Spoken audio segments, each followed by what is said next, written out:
स्वागत है आपका प्रभु की हजूरी में। आज हम पवित्र शास्त्र में से पढ़ने जा रहे हैं परंपरा पालन का प्रश्न।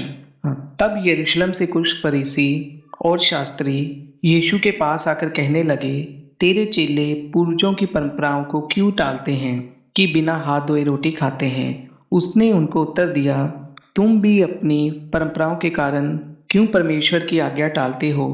क्योंकि परमेश्वर ने कहा है, अपने पिता और अपनी माता का आदर करना, और जो कोई पिता या माता को बुरा कहे वह मार डाला जाए।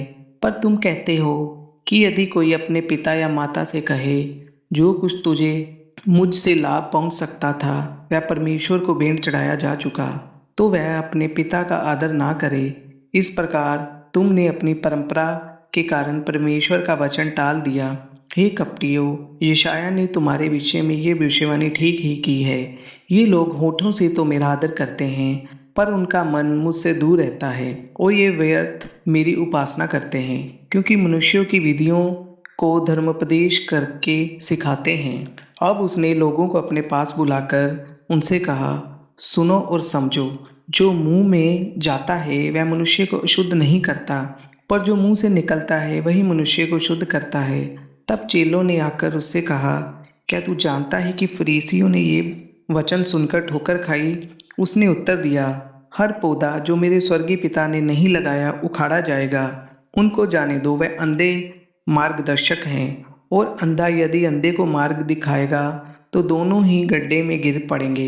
ये सुनकर पतरस ने उससे कहा, ये दृष्टांत हमें समझा दे। उसने कहा, क्या तुम भी अब तक नासमझ हो। क्या तुम नहीं जानते कि जो कुछ मुंह में जाता है वह पेट में पड़ता है और संडास से निकल जाता है। पर जो कुछ मुंह से निकलता है वह मन से निकलता है, और वही मनुष्य को अशुद्ध करता है। क्योंकि बुरे विचार, हत्या, परस्त्रीगमन, व्यभिचार, चोरी, झूठी गवाही और निंदा मन ही से निकलती है। ये ही है जो मनुष्य को शुद्ध करती है, परंतु हाथ बिना धोए भोजन करना मनुष्य को शुद्ध नहीं करता। कनानी जाति की स्त्री का विश्वास। यीशु वहां से निकलकर सूर और सैदा के प्रदेश की ओर चला गया। उस प्रदेश से एक कनानी स्त्री निकली और चिल्लाकर कहने लगी, हे प्रभु, दाऊद की संतान, मुझ पर दया कर। मेरी बेटी को दुष्ट आत्मा बहुत सता रहा है। पर उसने उसे कुछ उत्तर ना दिया। तब उसके चेलों ने आकर उससे विनती की, इसे वधा कर, क्योंकि वह हमारे पीछे चिल्लाती हुई आ रही है। उसने उत्तर दिया, इज़राइल के घराने की खोई हुई भेड़ों को छोड़ मैं किसी के पास नहीं भेजा गया। पर वह आई और यीशु को प्रणाम करके कहने लगी, हे प्रभु, मेरी सहायता कर। उसने उत्तर दिया, लड़कों की रोटी लेकर कुत्तों के आगे डालना अच्छा नहीं। उसने कहा, सत्य ही प्रभु, पर कुत्ते भी वह चूर चार खाते हैं जो उनके स्वामियों की मेज से गिरते हैं। इस पर यीशु ने उसको उत्तर दिया, हे स्त्री, तेरा विश्वास बड़ा है। जैसा तू चाहती है तेरे लिए वैसा ही हो। और उसकी बेटी उसी घड़ी से चंगी हो गई। अनेक रोगियों को चंगा करना। यीशु वहाँ से गलील की झील के पास आया और पहाड़ पर चढ़कर बैठ गया। तब भीड़ पर भीड़ उसके पास आई।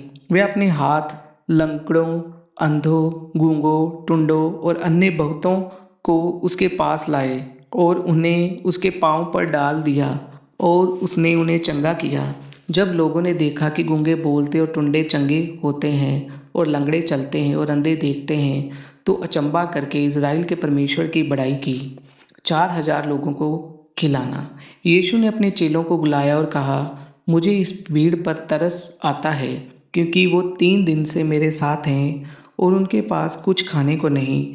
मैं उन्हें भूखा विदा करना नहीं चाहता, कहीं ऐसा न हो कि वह मार्ग में थक कर रह जाएं।